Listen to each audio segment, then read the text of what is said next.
Hi everybody, Dan Illman here taking a look at the feature race at Aqueduct on Saturday. Let's throw up the field for the Grade 3 Long Island. Fillies and mares going a mile and a half, 3 turns over the Aqueduct inner turf course. Trainer Christophe Clement with a very strong hand. He has the 7, Muta Makina, and the 4, La Dragon T. The 1-2 finishers of the E.P. Taylor Stakes last month at Woodbine, and also the number 8, Sorrel, returning off of a lengthy layoff. 3 quality horses. Course condition could play a factor in this race. We are expecting a little bit of wet weather in New York over the weekend, and pace could also be a factor. As we throw up the Timeform US pace projector, we see the number 5, Candy Flower, expected to make the lead. And I agree with Timeform US. This horse is fast out of the gate. In her first start for Michael Maker, she set a very legitimate pace, and then she understandably tired in the stretch. She might not have to go as fast to make the running in the Long Island, and we always know that Maker-claimed horses just seem to do well when they stretch out in distance on the turf. If she can back down the pace under Kendrick Carmouche, maybe she can take them gate to wire. The one Summer in Saratoga, I think, is more of a closer than a stalker. She came from off the pace to win the Dowager last time out at Keeneland, a race I'll show you right now.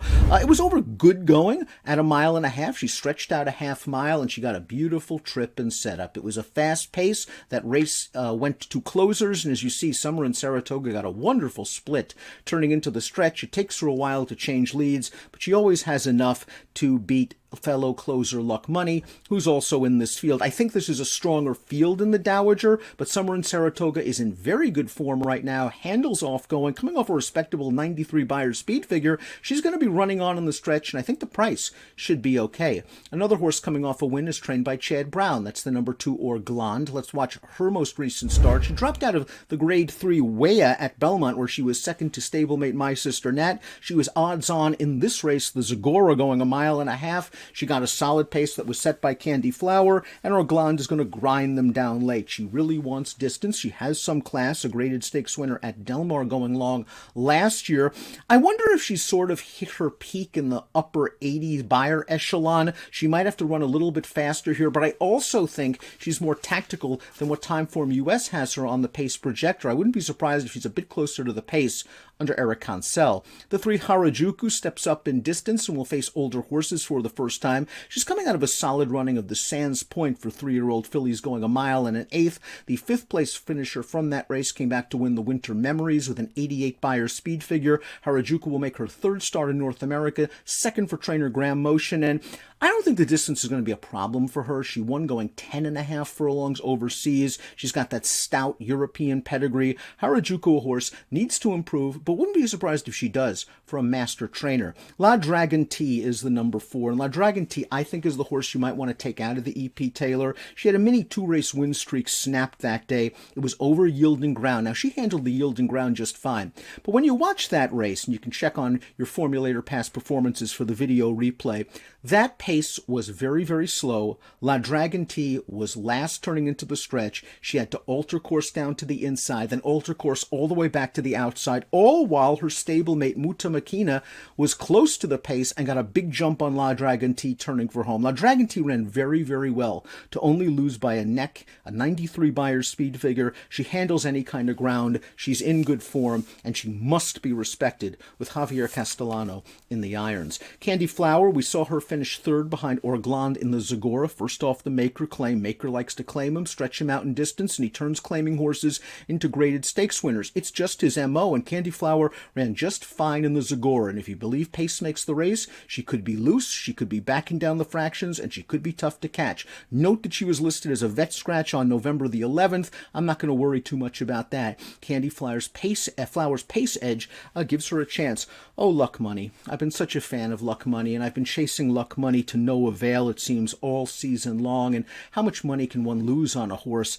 And because of that, I'm probably going to just watch Luck Money beat me on Saturday. She came close against Summer in Saratoga last time out, but she was the beaten favorite for the 3rd time in her last 4 races. She has the ability to win a race at this distance over wet going. She did so in the Zagora last year. I liked the way she did it. She has the tactical speed to stay close to the pace, and I think Trevor McCarthy will probably have her in the 2nd flight, ready to pounce on Candy Flower when the real racing begins. Let's watch Muta Makina and La Dragon T's most recent start, the E.P. Taylor on October the 17th, the race we talked about. about. Muta Makina is right up close to the lead, turning into the stretch. La Dragon T is last and altering course, and you're going to see that Muta Makina just had a much kinder trip. Now, this is not a knock on Muta Makina, who has been nothing but rock solid for Clement since coming in from France late last fall.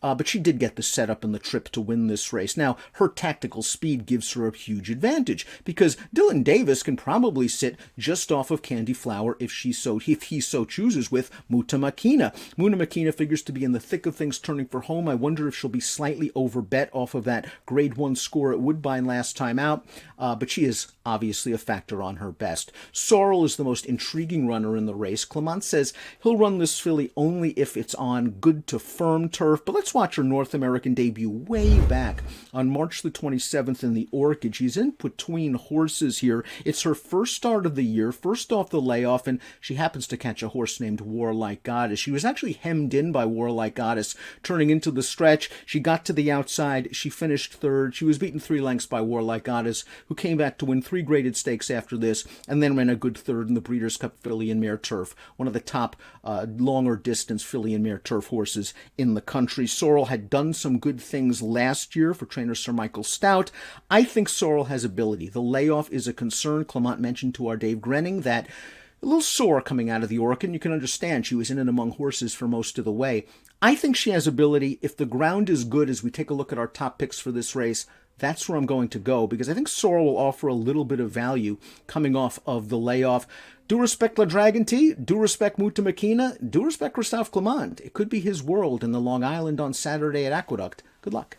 Hi everybody, Dan Illman here, wishing you a very happy Thanksgiving week and letting you know of DRF's special twist on a traditional Black Friday sale. Head on over to shop.drf.com. We're offering up to 50% off select DRF products, including classic and formulator PPs, picks, clocker reports, DRF Plus, the DRF digital paper, and lots more. Everybody gets 20% off these select products. However, DRF Bets members get an additional 30% off, total discount 50%. Now's the time to stock up on DRF products. If you're not a DRF Bets member yet, what are you waiting for? The time to join is now. Get 50% off select DRF products at shop.drf.com. Use the code BLFRI21.